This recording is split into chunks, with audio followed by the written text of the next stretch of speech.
안녕하세요.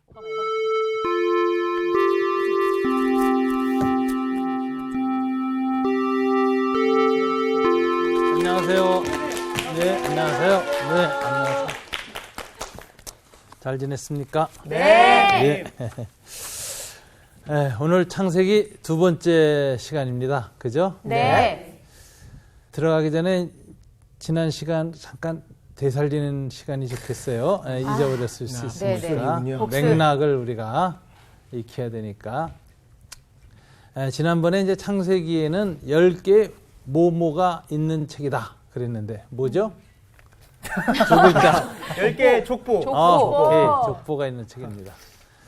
이 10개의 족보가 두 개로 크게 성격이 두 종류로 분리돼요. 네. 수직 족보. 네. 그리고 그 다음에 수평 족보. 수평 족보는 대체로 이야기 족보. 네. 그렇죠? 수직 족보가 가장 길게 딱 두 개가 나온 게 있는데 첫 번째 아담의 족보가 있었고요. 네. 두 번째 셈의 족보가 있었습니다. 그래서 이제 이 수직 족보 두 개를 놓고 세 개의 이야기가 태고사에 나온다 그랬습니다. 첫째 뭐죠? 천지창조. 창조 이야기. 창조. 두 번째는 홍수. 그렇죠, 홍수 이야기. 네, 세 번째는 바벨 이야기. 이게 아주 고대 역사에서 창세기 이 기자가 가장 중요하다고 의미를 부여하는 세 가지 이야기입니다. 네. 근데 이제 그런 거 전체가 사실 하나의 서막에 불과하다 그랬어요. 일부 그랬어요. 2부에 이제 중요한 이야기가 시작되어지는 것을 이렇게 미리 배경으로 보여주는 이야기가 이제 고대사다. 네. 창세기 1장부터 11장까지예요. 네. 그럼 이제 본론이 뭐냐? 창세기 12장부터입니다. 50장까지 이야기예요. 대체로 세 사람의 수평족보 이야기가 나오는데 누구라 그랬죠? 아브라함, 이삭, 야곱. 하나님은 자기를 누구로 소개하기를 좋아하시죠? 나는 아브라함과 이삭과 야곱의 야곱의 하나님이다. 하나님의 그 명함에는 항상 그렇게 써 있어요. 왜 이렇게 아브라함과 이삭과 야곱을 특별한 의미를 하나님이 부여하시는가? 네. 하나님이 약속을 하실 때 언약에 사인한 사람들, 네. 하나님과 언약을 맺은 사람이 세 사람이었다라는 거죠. 하나님이 이 약속을 맺은 세 사람을 기억한다는 건 무슨 의미인가? 약속을 실현하겠다. 네. 강한 의지의 표현이다라는 것을 이제 우리가 배웠습니다. 자, 이 세 사람하고 약속한 그 약속의 내용이 아주 특이한 게 세 가지 요소가 있다. 제가 네. 말씀드렸어요. 그리고 그 요소가 국가 성립의 3요소다. 네. 이런 얘기를 했어요. 네. 첫째 뭐라 그랬죠? 땅. 네, 내가 내게 지시할 땅으로 가라. 땅을 내게 주겠다. 두 번째 뭐죠? 민족. 그렇죠. 자손을 주겠다. 네. 그런데 이것은 이제 국가 성립의 세 요소 중에 국토와 국민까지 됐는데 국가 성립의 가장 중요한 요소가 뭐라 그랬습니까? 주권. 대표적인 예로 일제 때 우리가 나라를 빼앗긴 이유는 국토가 없어진 것도 아니고 국민이 사라진 것도 아니고 네. 뭐가 없었기 때문이라고요? 주권을 잃어버렸기 때문이다라고 했어요. 근데 주권의 기초가 뭐냐 하는 거죠. 항상 국가 주권의 기초. 오늘날은 유엔입니다. 그죠? 네. 고대 세계는 주변 강대국. 근데 아브라함을 통해서 하나님이 이 나라를 세우겠다고 하셨는데 그 나라의 주권은 이집트에서 나오는 것도 아니고 바벨론 제국으로부터 오는 것도 아니고 오직 누구와의 약속에 의해서 세워져요? 하나님과의 약속. 그럼 이 나라의 주권의 기초는 뭐죠? 하나님에 있다. 이걸 하나님의 나라. 그렇죠? 이제 끝난 것 같아요. 안녕히 계십시오. 사실 요거 알면은 창세기 다 하는 거예요. 중심은 다 하는 거예요. 그래서 이제 1장부터 11장 마지막까지가 인간 왕국의 출현이라는 거예요. 고대 제국의 출현 이야기를 해놓고 그리고 그걸 심판하는 얘기가 이제 바벨탑 사건이에요. 네네. 그 얘기를 해놓고 하나님은 나는 심판하는 것만의 능사가 아니시죠. 네. 구원을 이루시고 대안을 제시하시는데 타락한 인간들이 만들고 있는 이 제국의 역사가 아니라 대한왕국. 그 하나님이 아브라함을 통해서 하나님의 왕국을 보이셨다. 그게 이제 창세기의 메인 메시지입니다. 하나님 나라를 세우겠다는 약속을 하시는 하나님. 네. 이게 창세기 1장부터 50장까지 아브라함과 이삭과 야곱을 통해서 계시된 하나님의 약속하시는 하나님. 자, 이런 관점으로 창세기를 이렇게 기억을 하시면 사실 다 끝난 거예요. 5분간 간단히 이렇게 정돈을 했습니다. 이제 이 시간에는 창세기 강의 두 번째 시간인데 천지창조 이야기를 하겠고요. 이 본문은 1장 1절부터 2장 3절까지입니다. 왜 그런가? 2장 4절에 첫 번째 톨레도 족보가 나오기 때문에. 그래서 이제 요 앞부분은 뭐냐면 족보가 시작되기 전에 10개의 족보를 말하기 전에 나오는 서곡 같은 게 서곡. 장중한 서곡이 탁 시작되는 거예요. 네. 이게 보통 장중하잖아요. 그럼요. 뭐냐? 천지 만물 만든 7일간의 이야기가 서곡으로 쫙 울려 퍼지고 그리고 이제 딱 2장 4절에 창조 톨레도시 나오는데 이번에는 중심이 뭐로 가느냐? 창조긴 창조인데 포커싱이 어디로 가느냐? 탁 갔는데 인간 창조에 집중했어요. 그래서 이제 오늘 우리가 공부하게 되는 1장 1절부터 바로 2장 3절까지는 인간 창조의 서곡, 즉 천지 창조를 우리가 이렇게 오늘 공부하겠습니다. 오늘 수업 창세기 2강 천지창조. 성경 기절 좀 읽겠어요. 1장 1절과 2절 그리고 2장 1절부터 3절만 교독하겠습니다. 제가 먼저 읽고 여러분이 한 절 읽으시고 마지막 2장 3절은 다 함께 읽겠습니다. 네. 1장 1절 제가 읽습니다. 태초에 하나님이 천지를 창조하시니라. 땅이 혼돈하고 공허하며 흑암이 깊음 위에 있고 하나님의 영은 수면 위에 운행하시라. 2장 1절 천지와 만물이 다 이루어지니라. 하나님이 그가 하시던 일을 일곱째 날에 마치시니 그가 하시던 모든 일을 그치고 일곱째 날에 다 안식하시니라. 함께 하나님이 그 일곱째 날을 복되게 하사 거룩하게 하셨으니 이는 하나님이 그 창조하시며 만드시던 모든 일을 마치시고 그날에 안식하셨습니다. 아멘. 아멘. 예. 자, 창세기 이 기자는 그 10개의 톨레도 이야기를 시작하기 전에 먼저 천지 창조된 이야기를 이렇게 오늘 본문을 통해서 이제 장엄한 서곡으로 시작하고 있습니다. 네. 근데 이것도 이제 둘로 나뉘어져요. 우리가 읽었던 1장 1절부터 2절은 천지 창조의 선언. 선언이에요, 선언. 딱 선언문이고, 그 다음에 그것이 어떻게 구체적으로 7일간에 걸쳐 창조됐는가를 이야기하는 7일 창조가 1장 3절부터 2장 3절까지 네. 이렇게 돼 있다. 그래서 먼저 우리가 공부하게 되는 것은 1장 1절과 2절 천지 창조 선언에 관한 이야기를 조금 보겠습니다. 근데 이제 이 천지 창조 이야기를 이제 우리가 읽을 때 이 해석하는 그 관점이 있어요. 이제 제가 이 관점을 강조하는데 지난주하고도 좀 연결됐습니다. 첫째는 구조의 틀을 이해하고 해석하자. 한 절 한 절 해석할 때. 그랬을 때 10개의 족보의 틀을 지난번에 배웠죠. 숲을 보고 나무를 보자. 이렇게 네. 했습니다. 그게 이제 해석하는 한 방식이고요.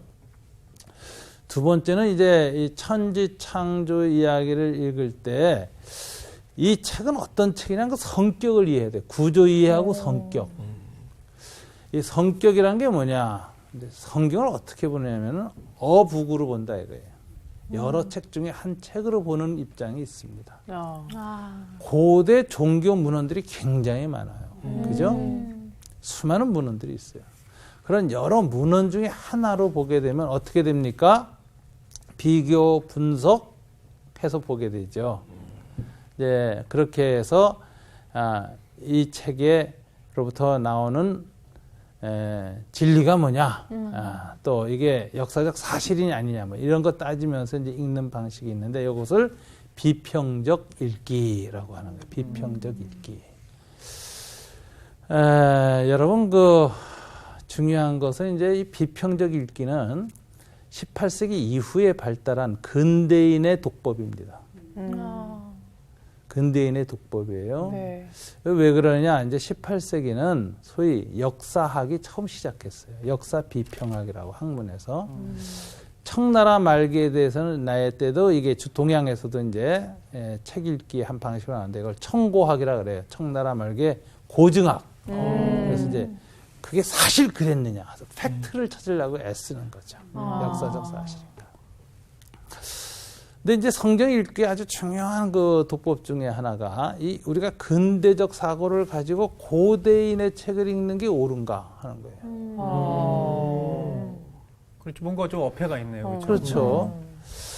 이제 제가 이야기를 하는데 우리는 18세기 이후에 이 비평적 읽기에 굉장히 너무 익숙해졌고 그렇게 아주 어렸을 때부터 배웠어요. 네. 그래서 우리는 이제 머릿속에 이제 하나의 고정관념이 있습니다. 진리란 뭐냐 할 때 진리 영어로는 truth라고 그러는데 네. 진리는 사실이어야 한다라는 전제가 우리한테 있어요. 이걸 예, 예. 팩트. 네. 이걸 진리와 사실의 등가 법칙이라고 얘기해요. 우린 그것이서 이거 정말 믿을 수 있느냐 없느냐. 이걸 뭐로 평가를 하죠? 역사적 사실인가 아닌가. 이걸 놓고 이제 믿으려고 그래요. 네. 이렇게 신문 기자들이 육하 원칙으로 그 팩트를 정확하게 묘사하는 방식으로 쓰는 글쓰기는 18세기 이후에 나온 글쓰기입니다. 표현 방식이고. 네. 그전에는 그렇게 안 했어요. 오. 제가 이제 이런 예를 들기를 좋아합니다. 우리가 이제 모두 한 학생들하고 저 아침에 같이 식사를 했어요. 네. 뭐 백반을 시켰거나 뭐 정식을 아침에 거나하게 먹었습니다. 저녁 이제 일기를 쓰는데 윤정자면 오늘 아침에 된장찌개하고 참 맛있게 먹었다 이렇게 쓰고 네. 성호 형제는 총각김치하고 밥을 먹었다. 그거지. 생선 한 토막, 두부 뭐 이런 식으로 써요. 왜 그럴까요? 네. 이렇게 쓰는 사람은 없습니다. 오른쪽에는 멸치볶음이 있었고, 그 밑에 뭐 달걀 프라이가 있었고, 뭐 그게 다 있어서 맛있었다. 이렇게 잘 안 씁니다. 네. 왜 그러죠? 차이가 좋아하는. 그래서 자기가 가장 보여지는 의미 시각에 있고 네. 맛있었던 네. 것, 그것을 선택적으로 내가 기록해서 써요. 네. 근데 후대 사람이 기자가 이렇게 4사람, 5사람 쓴 걸 딱 보면 얘들은 밥 안 먹었다 이렇게. 왜? 기록이 달라. 그러니까요. 팩트가 틀려. 그러니까 얘네들은 밥 안 먹은 거야. 이런 식의 사고가 우리의 근대인들의 사고방식. 배가 부른데요. 그렇지. 그래서 오늘날에도 이렇게 우리가 쓰지만 고대로 갈수록 그 팩트를 정밀하게 묘사하기 위한 오늘날 같은 이런 식의 글을 쓰기를 안 했습니다. 그래서 사도들은 예수님의 만났고 체험하고 3년 동안 제자로 지냈잖아요. 네. 그리고 초대교회는 텍스트가 없었어요, 성경이. 네. 그 성경이 완성된 거 뭐 AD 100년에 가서 이제 정경이 완성되니까 그 전까지 뭐냐? 예수님 돌아가시고 무려 한 70년을 어떻게 지냈느냐? 책 없이 예배 드릴 때 어떻게 했죠? 성경 해석 이런 건 없었고 네. 사도들이 이렇게 이제 돌아다니면서 한 곳에서 오래 안 머물렀어요. 이제 떠돌아다니면서 들려서 와서 스토리텔링을 하는 거예요. 예수에 대해서. 네. 내가 만난 예수. 나 예수님 만나 이랬다 이랬다가 얘기를 하고 그것들이 들은 사람들이 그 받아 적기도 하고 기록하고 이랬다가 나중에 이제 책으로 완성되어진 게 신약 성경이고 복음서인데 네. 이게 문제가 뭐냐면은 어느 곳에서는 5병이어라 그러고 어느 곳에서는 7병이어라 그러고 뭐 모인 사람이 5,000명이다 4,000명이다 뭐 기록이 다 달라. 그렇죠. 그럴 수 있죠. 성경 보면 그래요. 그러면 오늘날 우리들은 어떻게 생각하는가? 우리의 전제를 딱 가지고 이런 기적 없었다. 다시 이렇게 딱 팩트가 아니다라고. 아니, 고로 진리도 아니다. 그렇게 이렇게 접근할 보죠? 수 있겠네요. 네. 근데 옛날 사람은 그러지 않았다는 거예요. 옛날 사람들은 이 진리와 사실의 등가 법칙이 존재하지 않았다. 사실이 아니어도 진리는 진리인 거야. 사실이 정밀하게 묘사되지 않고 객관적인 것이 기록이 안 남겨졌어도 그 사건 속에는 인류가 영원히 기억할 어떤 트루스가 있어요. 사랑한 하나님의 사랑 이야기, 예수의 어떤 그 이적 이야기, 이런 모든 것 속에 명확한 팩트를 입증해주는 그런 기록은 없지만, 그런 기록 목적으로 쓰여지지 않은 책이지만 그 안에는 진리를 전달하고. 그래서 이걸 이제 진리와 사실의 등가 법칙이라 그러는데, 20세기 전에 2000년 전에 신약 성경, 더 나아가서 창세기 지금부터 3500년 전 기록에 이런 잣대를 가지고 성경을 접근하면 안 된다. 네. 저렇게 말해주고 싶은 사람들이 막 떠오른다. 그렇지. 뭐 우리도 다 따지는 성경 읽다가 멈추고 하고 덮어버린 게 다 저기 걸려서 네. 그래요. 맞아요. 말도 안 돼, 뭐 이럴 수 있는데. 근데 주변에 많아요. 그런 식으로 이해한다는 건 뭐냐면은 내 안경 끼고 남을 들여다보는 거야. 내 돋보기 가지고. 그러니까 근대인의 전제를 가지고 예책을 읽으면 안 된다. 예책은 어때요? 그때 그 사람들의 사고방식으로 읽으려고. 그렇죠. 맞아. 그게 굉장히 중요한 거예요. 네. 이게 또 진리를 왜곡한 것도 더 많았을 것 같아요. 그러니까. 근데 좀 꼬였던 게 딱 풀리는 느낌이에요. 저걸로 인해서. 그러니까 창세기를 읽을 때에도 네. 중요한 게 아까 그 창세기 전체 구조를 알고 해석하자. 구조적 해석, 이거 첫 번째고. 두 번째는 저런 전제를 빠지지 말자. 네. 그럼 성경을 어떻게 봐야 되느냐. 두 번째가 비평적 해석을 하지 말고 뭐냐면 종교 경전으로 읽어야 된다. 경전. 이게 캐논이라 그래. 정경. 네. 기독교 공동체 또는 히브리인들의 유대교 공동체의 모세 오경 경전으로 성경을 대했다. 그럼 경전으로 대했다라면 뭐야? 믿음이 없이는 안 읽혀지는 책. 그렇죠. 이 글 자체가 믿은 사람이 쓴 거고 믿음으로 신앙 고백적으로 쓴 거지 자연과학적 입증을 위해서 쓴 책이 아니다. 그러니까 비평적으로 읽지 말고 신앙의 경전으로 읽자. 이게 고대 문서 원래 원저자의 의미를 바로 아는 길이다. 그러면은 만약에 믿음이 전혀 없는 뭐 타 종교인 같은 경우에는 이걸 이해할래야. 그래서 성경은 이해할 수가- 닫힌 책이죠. 그래서 그게 이제 열려야 이제 읽혀요. 이게 종교 경전이기 때문에 갖는 특징이죠. 그래서 예수님도 그러셨잖아요. 우리가 어떻게 하면 이런 믿음을 갖게 되고 또 믿음을 갖는다 하더라도 지금 우리는 예수님보다 2000년 후 사람 아닙니까? 네. 예수님과 사도들은 2000년 전 사람인데 그동안에 수많은 시대, 문화 이게 달라졌습니다. 네. 또 성경 3500년 전 문헌 같은 게 이건 뭐 말할 수도 없는 이 시대적 문화적 간극을 넘어서서 원저자들이나 1차 청중들이 읽었던 이해를 우리가 도달할 수 있는가? 이거 굉장히 난감한 얘기예요. 거의 불가능한 얘기예요. 그런데 그걸 돕기 위해서 원래 창세기 기자에게 들어가서 영감을 준 분이 우리에게도 오셨다는 거예요. 그게 이제 성경이 예수님이 말하면 성령님은 보혜사로서 우리를 돕는 자로 오셔서 내가 너에게 말한 것을 잊어버린 걸 생각나게 하시고 그 의미를 가르쳐 주시리라. 깨닫게 하시는 깨닫게 하시고.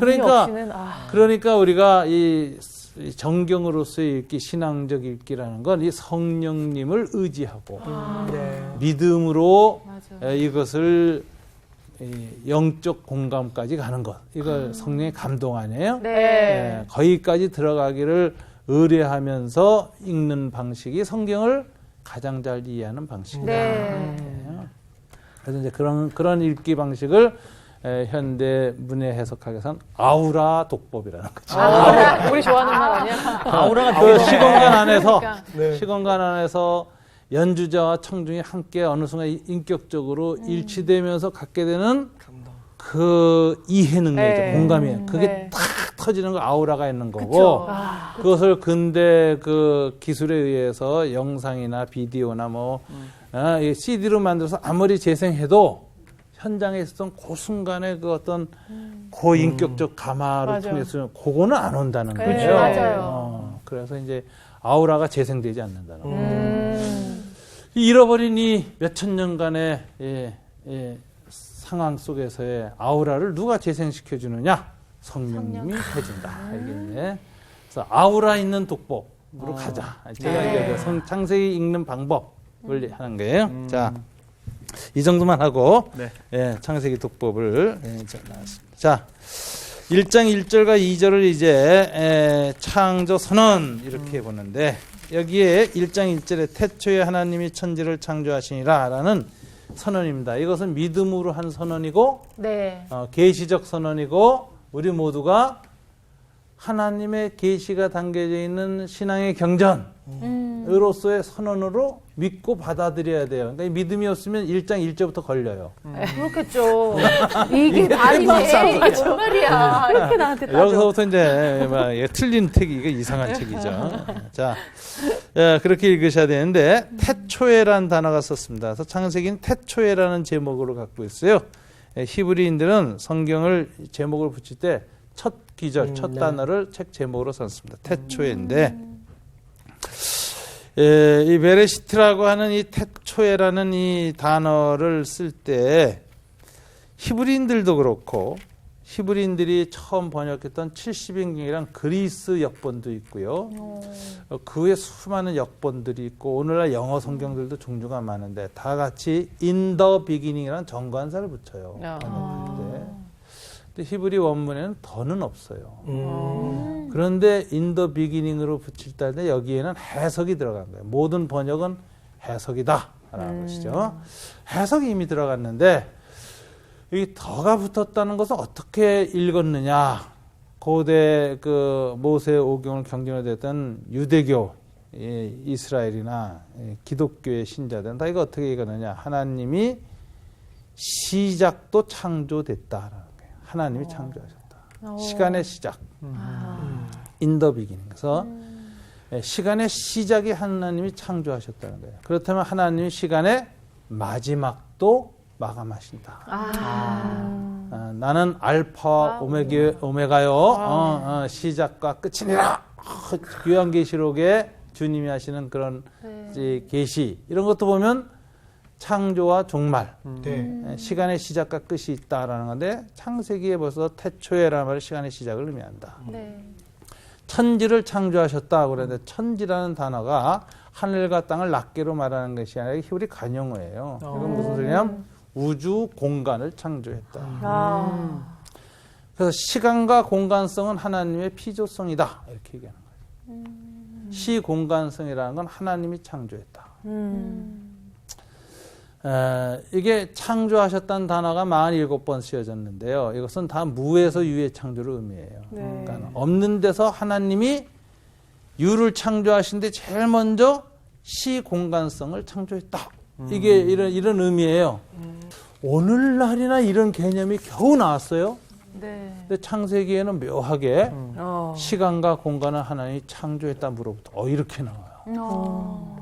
그리고 나머지 7일간의 창조는 시간과 공간 안에서 물질을 창조하기 시작해요. 7일간에. 이건 뭐 깜짝 놀랄 만한 일이죠. 오늘날 봐도. 그래서 자, 2절에 보면 천지를 창조했다. 시공간성의 창조를 얘기하면서 초점이 어디로 가죠? 땅을 창조하는 얘기가 나오는데 1장 2절의 땅과 나중에 보면은 11절 같은 데 보면 무틀 땅이라 부르시고 땅은 모를 내라 11절 이렇게 나오고 땅이 모를 냈다 씨를 냈다 뭐 이런 말이 나오는데 이 땅하고는 성격이 조금 달라요. 나중에 땅은 7일 창조 중에 물질이 창조 분화되는 과정에서 생기는 땅을 의미한 것이고 네. 네. 이 천체와 다른 땅을 의미한 것이고 이 1장 2절의 땅은 온 물질, 그러니까 이 물질 전체를 가리치는 용어다. 근데 이 땅의 상태를 어떻게 성경은 묘사해요? 세 가지 단어예요. 혼돈, 공허, 흑암. 혼돈, 공허, 흑암. 자, 그러면 나머지 7일간의 이 물질 창조의 순서는 어떻게 되느냐? 예? 혼돈을 질서로 바꾸는 거예요. 네. 예. 그래서 첫 번째 혼돈은 빛과 어두움을 딱 가르시죠? 네. 질서로. 그죠? 하늘과 땅을 딱 가르시죠? 낮과 밤을 가르시죠? 예. 네. 이게 혼돈 상태에서 질서로 딱 가는 게 창조의 과정이고요. 그 다음에 공허에서 충만으로. 네? 우주의 하늘 궁창을 해달별로 채우시죠? 넷째 날. 그죠? 대기권 아래에는 하늘 궁창을 새들로 채우셨죠? 그죠? 네. 바다는 물에는 어류로 채우시고 육지는 또 짐승과 사람으로 창조를 하셔요. 이게 공허에서 충만으로 가는 과정이었다. 그다음에 흑암에서 빛으로 오죠. 첫날 빛을 만드시고, 그죠? 둘째 날 또 해, 달, 별을 창조하셔서 빛의 광원들을 만드시는 하나님. 이게 이제 쫙 나오고 있어요. 그래서 이런 식으로 하나님은 창조를 하셨다. 그런데 이 혼돈, 공허, 흑암은 기품 위에 있고 해서 이 기품이라는 거는 원래 창조될 때 당시에 존재했던 아주 그 기품인데 이 기품은 이제 여러 가지로 표현됩니다. 그런데 이 기품도 무엇의 통제 아래 있었다? 하나님의 영은 수면 위에 운행하시면서 그 모든 것을 창조를 보존하고 통제하고 계시고 하나님이 다스리고 계셨다. 그래서 온 우주 만물을 다스리는 분이 누구냐? 하나님. 창조주이시다. 이걸 이제 보여주고 있어요. 여기 이제 기품 위에 하나님의 신이 운행하셨다라는 말씀에서 우주의 어떤 기품도 어두움도 다 하나님의 다스림 안에 있다는 네. 것이죠. 이런 성경의 하나님의 모습이 조금 다른 종교하고 다른 부분인데 다른 종교는 선신과 악신이 있고 선신과 악신의 투쟁이 있고 빛의 신이 있고 어둠의 신이 있고 이게 다 달라요. 네. 근데 성경은 그렇지 않습니다. 어둠과 또는 이 기품조차도 네. 다 하나님의 통제하에 있다. 네. 이런 얘기예요. 하나님의 영이 수면 위에 운행하신다라고 할 때 이 운행이라는 단어에 여러 가지 의미가 있는데 이건 다스림의 의미로 보는 게 가장 정확할 겁니다. 다만 이 동사 중에 이 새의 동작을 묘사하는 부분이 있어요. 새가 둥지로 날아와서 이제 알을 품을 때의 동작을 의미하는 게 아니냐. 그래서 이제 특별히 기독교 계통, 유대인들보다 기독교 계통에서 이제 이런 해석을 많이 의미 있게 보는데 이유는 뭐냐면은 하나님이 노아 홍수로 세상 심판하시잖아요. 네. 그 다음에 비둘기가 이제 노아한테 감람나무 잎을 물고 내려오죠. 감람나무 잎을 갖고 왔다는 게 뭘 의미하는 것이냐. 이제 하나님의 심판의 시대는 끝나고 은혜의 시대가 도래했다. 네. 새 시대의 징조거든요. 그렇죠. 근데 예수님이 이제 요단강가에서 세례를 받으시는 장면이 나와요. 세례를 받으시고 땅 물에서 올라오시니까 하늘이 갈라지고 하늘에서 있는 내 기뻐하는 아들이라는 음성이 들렸고 세 번째 현상이 성령이 비둘기처럼 임하셨는데 마태복음은 내려오는 동작을 묘사하고 누가복음은 비둘기 형태를 강조합니다. 묘사가 다른데 마태복음에서 특히 동작을 의미한 것을 이게 노아 홍수에 이 감람나무 잎을 물고 내려오는 비둘기를 염두에 두고 그렇게 묘사하지 않았을까 이렇게 생각을 하는데 이것은 새로운 은혜 시대의 도래 이렇게 얘기한다는 거예요. 그러면은 이 창조의 하나님이 바로 새로운 은혜 시대를 정말 알려주는 임재의 모습, 물질 세계에 하나님의 영이 들어오셔서 물질의 시공간 안에 임재하시는 영으로서의 하나님 영적 임재 이것이 의미하는 뭐냐 창조요 구원이요 새로운 은혜 시대의 도래를 의미하는 일관된 동작이었다 이렇게 해석해서 이거를 아주 굉장히 신앙적으로 더 깊이 읽는 독법도 있습니다. 네. 이제 그런 해석도 있어요. 자, 우리 이 3절 이후에 창조를 보면 창조할 때 7가지 어법이 다 기록되어 있습니다. 제가 여기다 좀 기록하셨는데 첫째는 하나님이 10번에 걸쳐서 가라사대 네. 이렇게 요거는 명령고지라 그래요. 명령고지. 그다음에 이제 명령을 직접 하세요. 뭐뭐가 있어라 빛이 있으라 모두 8번 나옵니다. 그랬더니 그대로 되니라 성취명의 어법이 7번 나와요. 그다음에 이제 그대로 됐는데 조금 더 구체적으로 하나님 뭘 만드셨다 이 표현이 나요. 해 달별을 만드시고 뭐 7번 나와요. 만드신 다음에 본인이 만족하다라는 창조 승인 이게 완료 보시기에 좋았더라 7번 나오는데 마지막은 심히 좋았다는 부사가 붙어요. 네. 뭘 만들었을 때죠?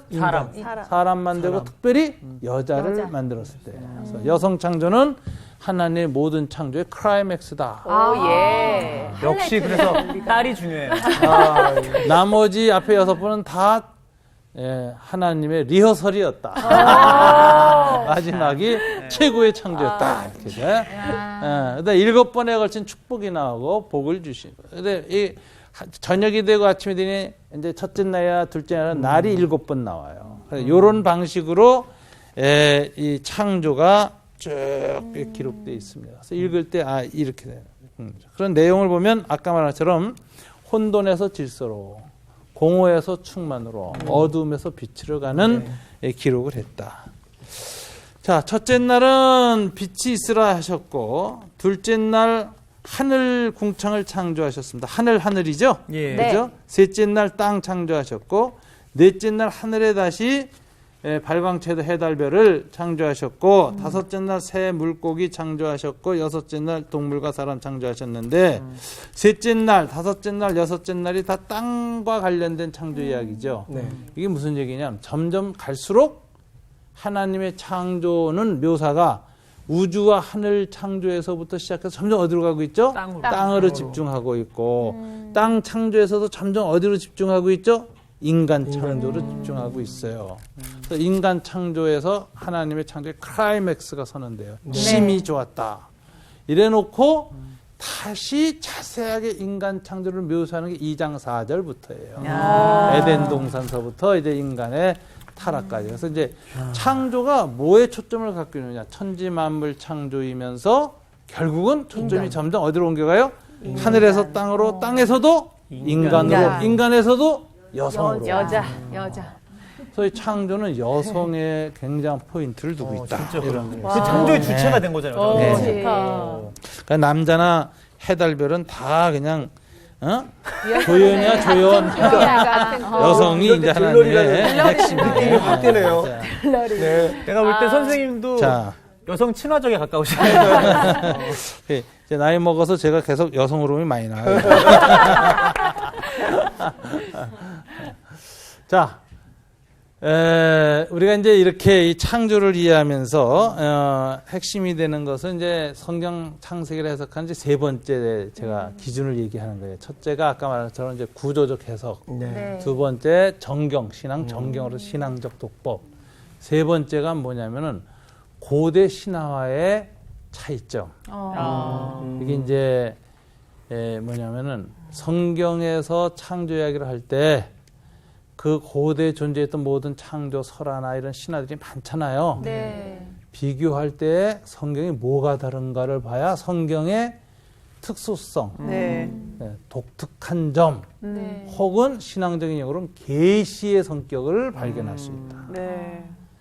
그래서 이걸 어떤 독특한 특징을 알아야 그 책의 가치라는 거거든요. 그죠? 그래서 성경만 알면 성경도 모른다. 그러니까 항상 이 그 시대. 그러면 이제 이걸 볼 때 그 고대 그 다른 설화나 신화들하고 성경을 비교해서 읽을 때 독특한 점을 본다는 건 뭘 말하는 것이냐? 세계관적인 해석을 해야 돼요. 신화나 설화는 다 고대 사람들이 생각하는 이 세상과 인간과 하나님과 만물을 이해했던 그 가치가 표현되어 있거든요. 네. 그게 표현되어 있는 방식이거든요. 한 네. 방식. 그런데 성경에 나타나 있는 이 창조 세계관과 그 다음에 고대 신화나 오늘날 우리 자연과학적 세계관의 차이가 뭔가 이걸 딱 봐야 이거는 참 독특하다. 네. 이게 하나님이 히브리인들이나 기독교인들의 신앙의 공동체 중 독특한 의미가 여기 있구나. 그래서 이제 추로스, 성경 고유의 진리가 드러나는 거예요. 네. 그런 식으로 봐야 됩니다. 제일 놀라운 것은 첫째, 해, 달, 별, 하늘과 땅을 신화화하지 않았다. 우리는 하늘을 하늘림이라고 부르죠. 네. 땅을 고대 종경에서 임화현상, 임자를 붙여서 인격하면 따님이 되는 거죠. 그래서 하늘신은 남신이고 땅은 항상 여신이죠. 그래서 하늘 숭배와 땅 숭배를 하죠. 대표적인 게 바알 신화. 네. 하늘의 신은 바알, 땅의 신은 아세라, 아세라. 여신. 진짜 그렇네. 그래가지고 천지만물이 어떻게 생성돼요? 하늘의 신의 엑기스가 비가 돼서 내려와가지고 대지의 여신 아세라의 자궁으로 들어가서 잉태해서 나오는 게 싹이고 나무고 네. 열매고 네. 그래서 그 열매를 가지고 가을에 풍요제를 지내면서 농사신의 주신으로 바알과 아세라를 섬긴다. 이게 고대인의 신화적 세계관이고 동양도 똑같죠? 네. 맞아. 견우직녀 이야기. 네. 남신과 여신이 만나서 운우지정을 나눠서 그날 7월 7성날 비가 오면 풍년. 그죠? 동양인들은 이 인격화를 덜 했습니다. 유목민족은 인격화예요. 왜냐 신을 항상 인격신으로 여겨요. 근데 농경사회로 가면은 인격성이 사라져요. 그래서 물질의 가치죠. 그렇게 해가지고서는 남신과 여신을 남신과 여신으로 보지 않고 양이란 철학으로 딱 바꾼 게 동양. 동양은 다 철학화해버린 거예요. 원리와 뭐 기와 이로 해석하고 이런 게 다 이제 동양 사상이죠. 근데 이 유목민이나 고대로 올라갈수록 이게 이제 인격화 현상이 이제 일어납니다. 자, 우리가 이런 성경을 보면은 특징이 나타나는데 세계관적 해석의 가장 중요한 특징은 뭐냐? 피조 세계를 신격화하지 않았다. 해, 달, 별도 햇님, 달님, 별님이 아니라 뭐예요? 그냥 해. 낮에 빛을 비추는 광원으로 해석하고 있습니다. 오늘날 굉장한 사고방식이죠. 옛날 사람하고 다릅니다. 그리고 이제 인간에 대해서 마지막 마무리입니다. 인간에 관해서 하나님 형상으로 창조됐다는 건 굉장한 인간의 존엄성 선언이에요. 고대 신의 형상으로 창조된 건 딱 누구냐?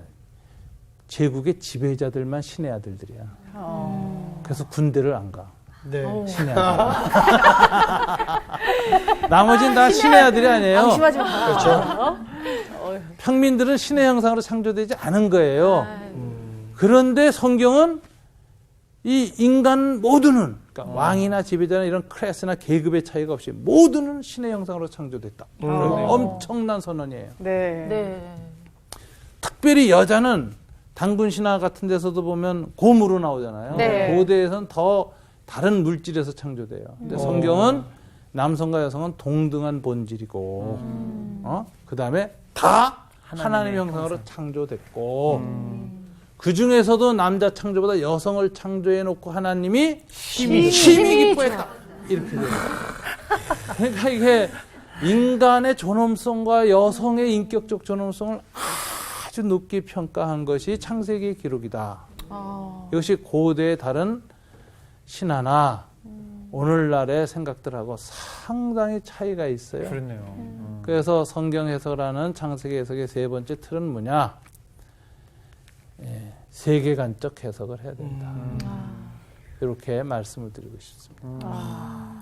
오늘 창세기 공부를 이렇게 7일간 창조가 어떻게 이루어졌느냐를 딱 봤는데 초점은 인간 창조. 인간 창조. 그게 이제 이 서곡의 마무리예요. 그리고 2장 4절 하나님의 천지를 창조한 족보가 이러니라 해놓고 에덴 동산과 남자 여자가 창조되고 타락하고 쫓겨나는 이야기. 네. 인간 창조 얘기를 더 자세하게, 치밀하게, 구체적으로 묘사를 하고 있습니다. 자, 오늘 천지 창조 이야기 서곡을 이렇게 공부했습니다. 이야. 야. 수고했습니다. 감사합니다. 야, 진짜 지난 시간에도 그렇지만 우리 선생님이 약간 그 이야기 보따리 선생님 같은 보따리에서 이야기 막 나오고 네. 그리고 오늘 이 시간을 통해서 정말 다시 한번 이 자존감이 높이 상승하는 네, 그런 네. 시간 같아요. 여성들. 아니, 왜냐하면 하나님이 정말 해와 달과 밤과 낮과 그 모든 또 땅에 있는 식물들을 나를 위해서 만드셨구나. 내가 그만큼 귀한 존재라는 걸 이 시간을 통해서 다시 한번 진짜로 깨달은 것 같아요. 약간 왜곡됐던 얼굴이 많이 살아나고 있어요. 지금. 점점 다시 올라가고 있는 것 같아요. 리프팅 되는 기분이야, 지금. 아, 진짜 이 성경이라는 것이 닫힌 책이라는 게 어떻게 보면 안타깝기도 하지만 어떻게 보면 정말 고마운. 우리가 접근하는 자세가 달라져야 돼. 나는 이 성경을 읽을 수 있는 성령의 도우심을 인지할 수 있는 게 정말 감사하고 은혜구나. 정말로 우리가 얘기했던 것처럼 믿는 것이 은혜로 믿을 수 있다라는 것이 맞아. 오늘 딱 판명이 맞아. 아, 진짜 귀하다, 성경. 배웠으니까요. 자, 알려드리러 갑시다. 어디 가야겠다. 가야돼.